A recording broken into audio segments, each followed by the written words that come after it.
American Psycho was really the movie that put Christian Bale on the map. I mean, sure, he'd been in other acclaimed movies before that, like Empire of the Sun, but American Psycho is what really showed the world what he could do, and he's since gone on to bless us with a lot of great movies like the Dark Knight trilogy, and then he did Exodus, Gods and Kings, but hey, regardless, he's still considered one of the greatest actors in the world, deservedly so, and American Psycho is where he really got his start, similar to the first Spider-Man movie, which really helped put Tobey Maguire on the map. So, what if these movies took place in the same universe?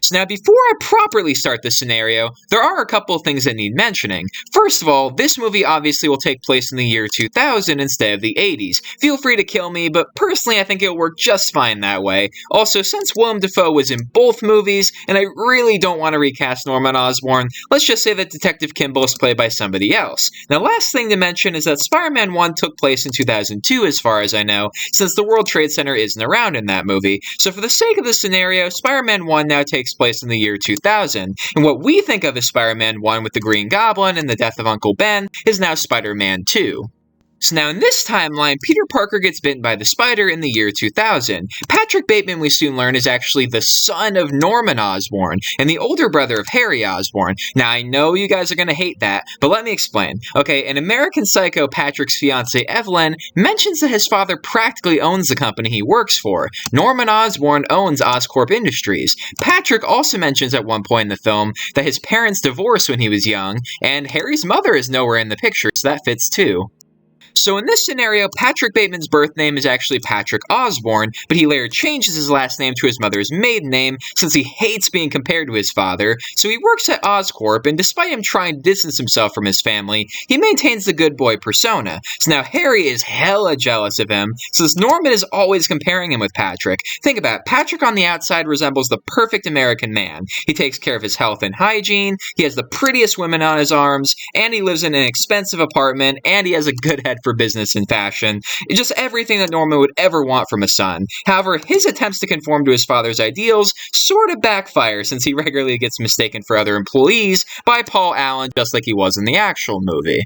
So now Patrick Bateman still becomes a closeted serial killer, but in this timeline he's a bit more sloppy with his kills. Some of the bodies actually end up being discovered, and the Daily Bugle writes all about it. J. Jonah Jameson actually is the one that gave him the name of the American Psycho. Now Peter in this timeline has not experienced the loss of Uncle Ben yet. He's still going to be alive and well until the next movie at least. However, what he does lose is Gwen Stacy. In this version, like in the comics, he gets with Gwen before he gets with Mary Jane. They begin dating, and she's the first person to learn that he's Spider-Man. So now we cut regularly between the stuff going on with Patrick Bateman and the stuff going on with Peter becoming Spider-Man. So now without the Green Goblin around and Patrick being a bit more low profile, Peter spends most of his time in the movie fighting C-list villains like the Shocker and just getting acclimated to his role as Spider-Man. However, Spider-Man does hear about the American Psycho and is trying to look out for him. However, Patrick looks and acts like a normal person, and Peter actually already knows him. You see, Norman actually brings Patrick with him to Peter and Harry's apartment on Thanksgiving, and he's very outright about how he feels. He insults Mary Jane, who's still going out with Harry in this version, by telling her how he thinks she should look, while Norman, of course, is still a bit pervy, so this helps us to understand why she loses interest in Harry and becomes more interested in Peter, because the family just kind of freaks her out a little bit, understandably.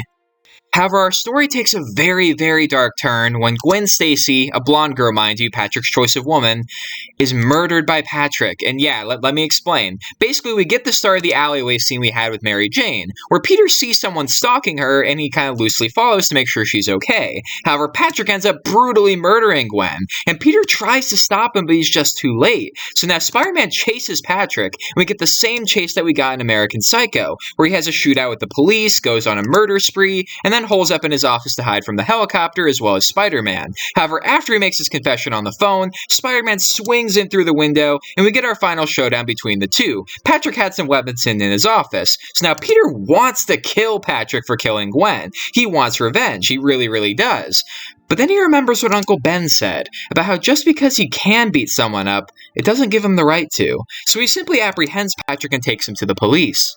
So now Jean the secretary would still discover the horrific drawings in Patrick's schedule book, and Patrick himself actually confesses to all the murders. Now I know that there has been a bit of debate about whether any of the killings actually occurred, but I'm of the opinion that yes they did, but just not for Paul Allen. That murder was imaginary, but in my opinion the rest were real. So Patrick gets arrested just like he kind of wanted to be, and Spider-Man learns a valuable lesson when it comes to the people he's close to. So now we get an even better explanation for why he wants to keep MJ away from him, because Gwen died. Like, she actually died. And now she didn't die because of her association with Spider-Man. Patrick was going to kill her anyway, but it does instill a new fear in Peter that he's not going to be able to get rid of anytime soon. He's going to have PTSD for a very, very long time. So this was a really cheerful scenario, wasn't it? All jokes aside, so I did this for a fan of mine named Nicholas, whose birthday is today. Happy birthday, Nicholas. And yeah, so I tried to stay true to American Psycho. I didn't want to make it lighter tone just because it was a Spider-Man movie. I tried to stick to the dark tone of American Psycho. Now, do I think this scenario would be fun to watch or pleasant? No, just outright no. This was an interesting and kind of fun scenario to do, not gonna lie, but it's not one I would like to see, like, because, okay, I watch plenty of dark movies, okay, like, I grew up with, you know, a lot of dark movies in my life. I watched my first R-rated movie when I was 4 years old, so I'm no stranger to dark movies, but I'm not always in the mood for them. I'm not gonna lie, I'm not always in the mood to watch movies like The Dark Knight. Sometimes I want to watch superhero movies that help me, you know, escape, movies that make me feel good about life, and the Spider-Man movies do that for me. And while I'm not saying I'm against dark Spider-Man villains, Patrick Bateman's way too dark for Spider-Man in my opinion. Just, you know, I don't think that he would work very well in Spider-Man. I think he would just be too dark, and really the only reason I put him in Spider-Man 1 was because of when the movie came out. And not to mention, you know, I just thought it would be easier than trying to lump him in to, you know, Spider-Man 2, which I thought was perfect as is, and then Spider-Man 3, which already had 3 villains. I just think that it would work better if, like, I had a clean slate and didn't have to worry about, you know, any existing Spider-Man movies. And yeah, I know that killing Gwen is going to be extremely controversial because I seem to kill Gwen in every scenario, and believe me, I don't want to. I really don't like killing off Gwen Stacy. It's not like I did any sort of pleasure from it. It's just like, it's what happens to her in the comics usually. And I think for someone as brutal as Patrick to kill her, it would really set Spider-Man on this course that would make it easier for us to understand why he's so cautious about entering a relationship with Mary Jane, because he's experienced tragedy, which was kind of the whole point in the comics, because, you know, as I said, Gwen was his first love interest, not Mary Jane in the comics. So, you know, and it was her death that made, you know, him getting together with Mary Jane so hard for him. Not to mention, I think that with such a bleak beginning, then there's room for Spider-Man to have to get his happiness back in Spider-Man 2, and learn to not be so paranoid all the time, so that we can get the more fun Spider-Man back in the next movie. But, you know, also making Patrick and Osborn, which as well I know is going to be extremely controversial, I think that kind of adds a layer to the Osborn, you know, family, you know, and it would also help to explain why Harry, you know, can hear Goblin cackling in Spider-Man 2, even though he didn't have the performance enhancers yet, you know, because then you could say that mental illness just runs in the Osborn family. That'd be an easy way to do it. Like, maybe Norman Osborn already had mental health problems, but, you know, the serum just amplified them to, like, an extreme level. You know what I mean? Same with Harry. But yeah, I don't know. That's just an idea I had.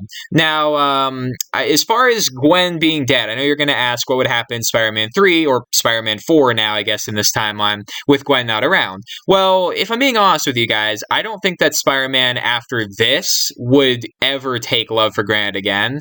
I think that even if he and Mary Jane were having problems, he would not date somebody else to make her jealous.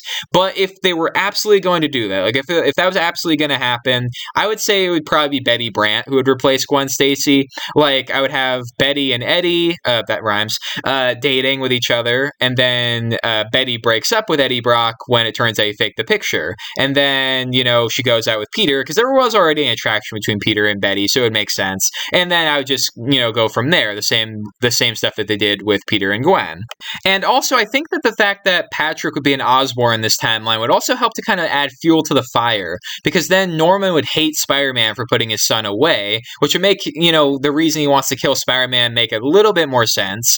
And then it would also help with Harry later, because now not only does he think Spider-Man killed his father, but he also put his brother in prison. And I mean, I don't think Harry would actually think Patrick is evil, because he would probably only ever see Patrick when he's, you know, for the most part, normal. So he would think that he was falsely accused, or that Spider-Man framed him for his own crimes or something like that. I can imagine Jonah trying to pin the murders on Spider-Man, so it could happen. I don't know. But yeah, so this was a weird scenario to do for sure. And I'm really sorry if I butchered Patrick Bateman for anybody. No pun intended. I'm sorry if I butchered him. It's just I actually only watched this movie for the first time like 2 days ago.